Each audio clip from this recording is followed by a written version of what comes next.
What's going on? We back with the Boxing Clinic and more. It's your boy CJ Goodfellow. One time for the one time we grinding. Don't forget to check out the new Raw and Cut podcast we got featuring myself and Cali Enigma. The link is in the description. Click the link. Sign up with your Facebook or Google account. It's that easy and simple. You can download the app or you can do it through the web browser. It's Raw and Cut, triple rated R, not for the kids.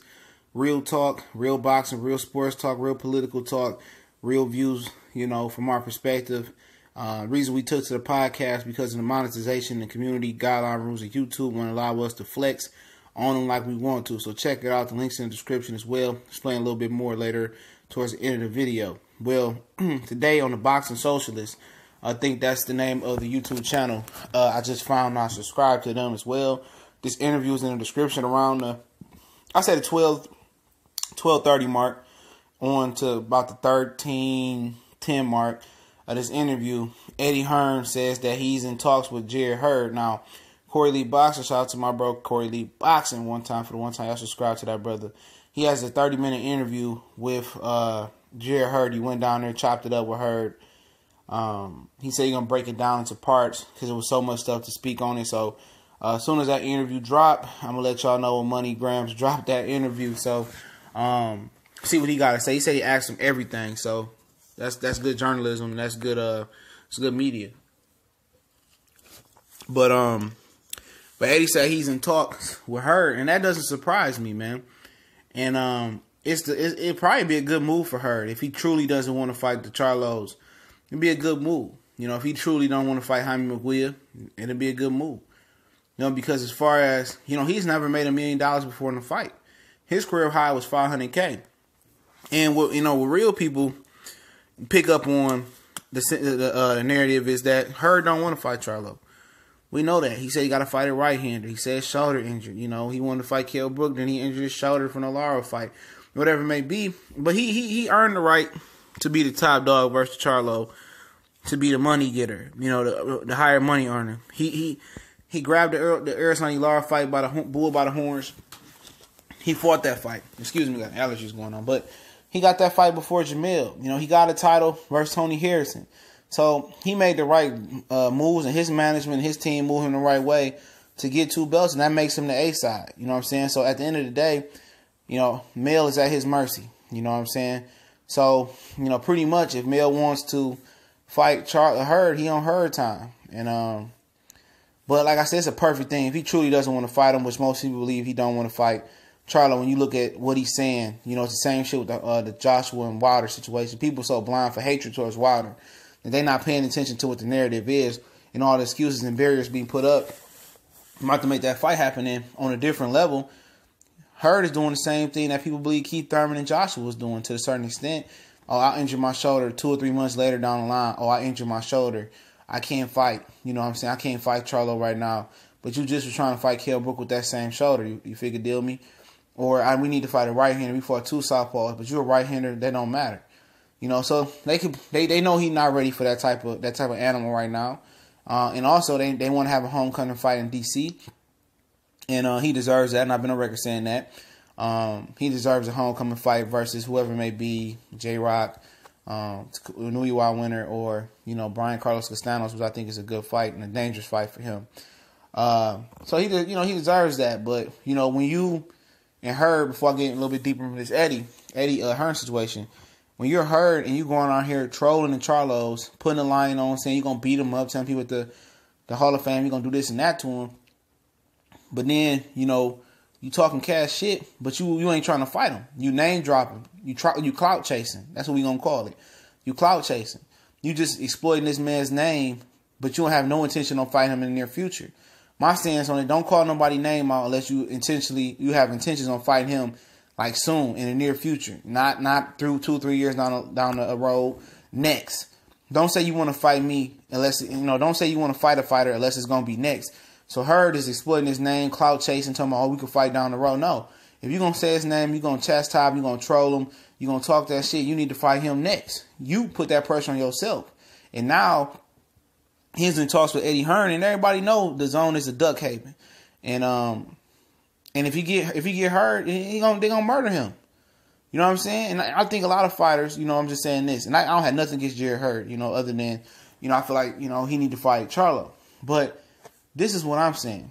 These fighters would rather be ridiculed for ducking than actually get in the ring and get their ass whooped and just leave the ring with pride. If you get whooped up, that's cool. I can respect somebody to get in the ring, that try, take a beating or come up short and lose, than the guy that's going to make shit difficult politically wise, in boxing. If he go over there to Eddie, that's just another barricade for the fight not to happen. It's one of the most requested fights by hardcore boxing fans, Hurd and Jermell Charlo. Then he said he would both Charlo. So at the end of the day, you went over to Eddie. If he signs with Eddie, he goes over to Eddie. He complicates that. He knew the Charlos didn't want to go with Eddie. Eddie called them first. Eddie called Adrian Broner. He want to go with him. So you go over there knowing that Charlo is a chance that Charlo won't even go across that gun line to come get you. You know what I'm saying? You go over there, fight a couple fights, move to middleweight, drop your belts, and you'd avoid them. And that's the plan. The Duck Haven, man. And if he do that, y'all better blast him, though. Don't do all this. I hate Charlo. Hurd would beat Charlo anyway. Charlo need to go to the zone. Don't even come with that sucker narrative, man. Because at the end of the day, that's blatant. And dudes are allowed to make these blatant duck moves, They're allowed to blatantly duck these guys and duck fighters and do shit like that and go across the border or say they got an injury after they were just fine and trying to fight Pacquiao or trying to fight, this guy, that guy. Yeah, I took a shot at Keith Thurman there. Everything was fine, until, Earl Spence showed up and said, you got to fight Charlo, or they want to see you fight Jaime Munguia, or they want to see you fight Terrence Crawford. I'm just talking about in general, okay? Now, all of a sudden, it's a true 50-50 fight, or it's a fight you feel you can't win, you and your team can't win. You start throwing up these excuses. You got his trainer out here to comment on K Black stuff. K Black in the building, what it do, family? And make sure you're subscribed to the homie K Black in the building. He's saying that, y'all need to push for Lara and Charlo. No, we want to push for Charlo and Hurd right now. But if we can't get that, then we go for Lara and Charlo. That fight got to happen in Houston. If everything good on his case, his alleged case. But no, don't get out here trying to push that narrative, dog. No. No, man. And if he signed with the zone, like I said, man, the deal is right. Good for him. But I'm dropping bombs on him, man. I'm dropping bombs on him because he did that to avoid Jermell Charlo. And can't nobody tell me nothing different. If you say something different, then you lying to yourself, bro. You really is. And Eddie said he ain't talking. But just because Eddie talking to him, it doesn't mean he gonna sign with him. He just chopping up some numbers with him, and he trying to get a deal. But this is a guy that ain't made $1 million before. So Eddie got to just throw him 1.5 a fight. For 3 fights or whatever. 5 fights. Give him $2 million for 5 fights. You guarantee him $10 million. I mean, I'm pretty sure he's gonna take that over the next 5 fights. He gonna take that money. So Jarrett Hurd ain't hard to get there because he ain't made $1 million yet.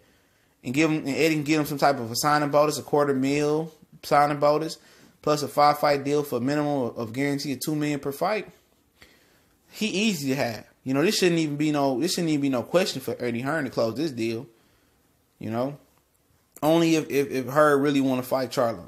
If you really want to fight Charlo, then it's gonna be difficult. If Hurd really want to fight, the best of the division, Jaime Munguia, so he won't go to middleweight and fight the best, then it's a difficult deal to make. Really, because he won't have the flexibility. Ain't nobody gonna send their fighters over to fight him, especially at middleweight. He don't bring no belt. And Eddie is not gonna win all these purse bids. So if he want to fight the best, then he gonna stay doing what he doing. You know what I'm saying? But if the money calling, he don't really think he could beat the best and compete with the best, he gonna sign with Eddie Hearn. So let me know what y'all think. I'm gonna link the interview in the description from the Boxing Socialist over in the UK. All right, they got a nice little website going on. Good interview. With Eddie Hearn. Eddie Hearn is very accessible. Don't forget we on Facebook, Instagram, Twitter. Check the links into the description. Also, you want to donate, the PayPal link is there as well. One time for the one time. Don't forget we got the new college sports page popping off. S1210 College Sports Most Wanted. It's in the description under the college link. All right. Me, the Cali Enigma, Classic Sports TV. We're going to get to working real soon. As soon as they go to camp and them games start, we're going to do a lot of material. A few videos over there right now, all right? And don't forget the new Raw and Uncut podcast featuring myself and the Cali Enigma. 9 episodes. Hopefully we can connect and do a few more episodes, man, for the week. We got 9 good lengthy episodes, some mid-size, some longer. So go over there and check it out. The Castbox links is in the description. Just go over there, click on it, download the app, or go to the web address, sign up with your Facebook or your Google account. It's that simple. Subscribe to us, rate us, comment comment. We're going to respond on there as soon as possible. Don't forget to subscribe, share. If you haven't subscribed and share these videos, share them. Hit the thumbs up, hit the bell icon so you won't miss another TBC video. We do more than boxing, so check our archives and our playlists. Growing every day. We gone.